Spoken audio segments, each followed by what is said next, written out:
qualifying effort. He has worked so hard. It's really, you know, if he were running in the GT runs, he'd probably be in GTA.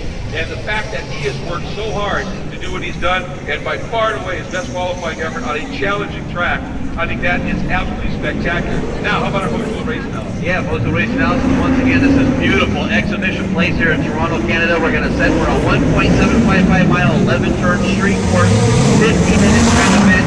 About 67 degrees out of Fort Canada, so it's 40 degrees Celsius. You got all that. Then here's the pit lane suites right up front of the entrance to turn 11 in the pit lane. Great atmosphere, great here to pick. It is, absolutely fantastic. Alex, got to bring you in real quick here. You running one of the GT3 cars that don't have launch control, and we founded you earlier in the season, and the Cadillac and GT built cars have an amazing launch control. You think they're going to get the job done at the start, Johnny, anyway? We can't get to the front, and are these other GT3 cars, you know, is that evolving? Greg, you see a lot of these GT3 cars making progress now. You know, we've got a lot of them in the series. McLaren, Audi, Ferrari, all of them are getting this. Capitalizing on this line here. That advantage is going to start to diminish. And, you know, as you guys know, these things are especially on the street.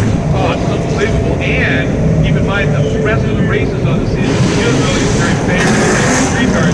So Cadillac has to make the pay here.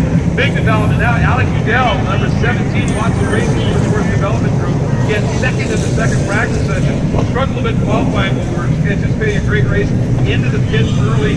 That is a tough break. The rest of the field starting to queue up here. Interestingly, the field is so big, but the back third of the GPS field will actually be starting almost around the curve here at a daunting turn 11. This track really brings it out of you, including big bravado.